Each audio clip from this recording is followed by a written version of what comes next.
Well, we're here at Landmark Food Pantry and Farmers Market.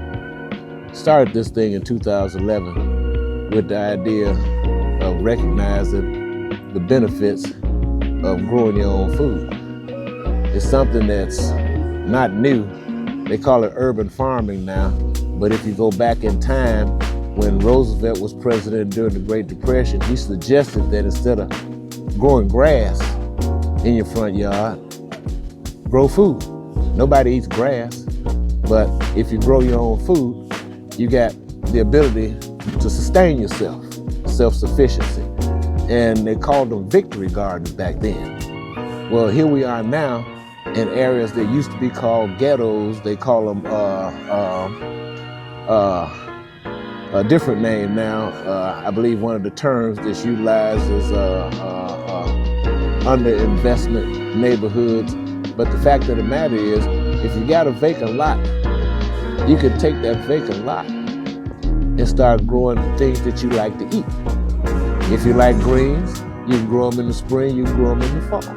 You like beans, peas, you can do the same thing in the spring. And what happens when it gets to its peak in the middle of the summer, you can pick it, can it, and come February, March, you still got fresh fruit.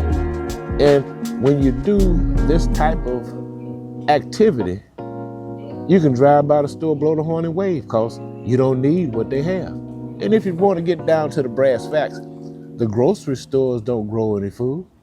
They're the middleman. The farmers grow the food and they put theirs on top of it so they can make the spread. And what you're paying for is secondhand food for the most part, because when the farmer takes it out the field, the broker buys it and puts it in the warehouse, sells it to the wholesaler, and then the wholesaler goes to the retailer. When he gets it, he puts it in the back until his people can bring it out front. 2, 3, 4 weeks to pass. That ain't fresh food. Think about what happened. Before World War II, America was a rural country. During that period of time when people grew their own food, doctors had to make house calls because people wasn't getting sick. They were growing their own food. And as a result of growing their own food,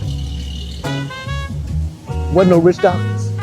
They put a cast on a broken arm, broken leg, or stamped the birth certificate where midwife had delivered the baby, but they had to hustle from town to town just to make a living. After World War II, we had all this excess mustard gas. A lot of it was made here in Memphis at the Defense Depot.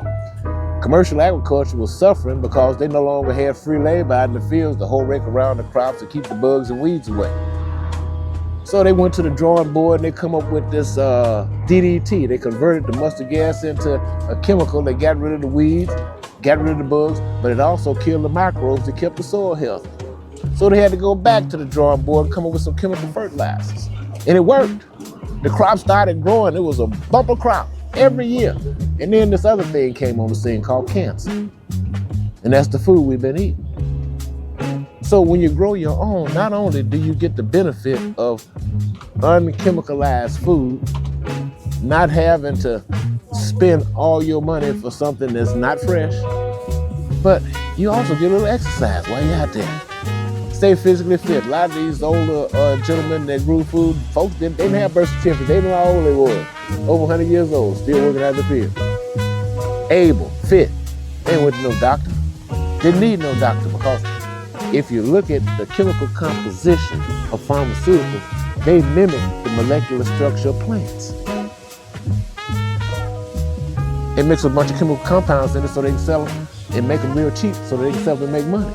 The fact of the matter is that's second best. The plant itself is best. Yeah, it takes a little longer for it to saturate into your system, but it brings you to a place where your essential elements are normalized. Typically when a person is ill, it's because some aspect of their essential elements is lacking. Maybe it's potassium, maybe it's magnesium, maybe it's vitamin K, maybe it's zinc, maybe it's vitamin C. Whatever it is, it's found in plants.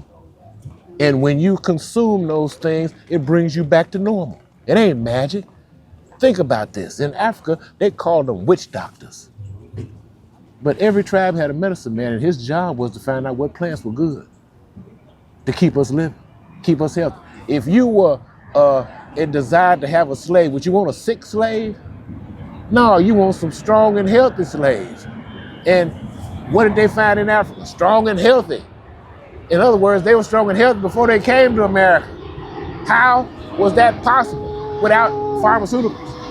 Pharmaceuticals didn't exist. They were used as plants. You can go back even further than that. Let's go back to what they called the Garden of Eden. They said they were leaves for healing. Leaves is plural, right? There was more than one leaf for healing. There's various types of plants that are beneficial for us. It's left up to us to find out which ones they are. Instead of relying on somebody sitting in the office writing a prescription. Because what happens? If you got to take it more than one time a day, is it fixing the problem or hiding the problem? If you got to take it for the rest of your life, you know it's not fixing the problem. It's a merry-go-round designed to do two things. One, take your money, and two, make you dependent on pharmaceuticals. Turn that whole story around. Grow your own. Find out what plants are beneficial for your physical body. Because according to your blood type, some things are good, some things are not. It's a real simple thing.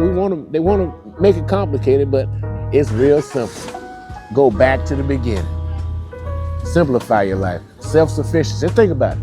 If you spend $100 a week on groceries and you start growing your own food, and let's say that you just cut the bill in half.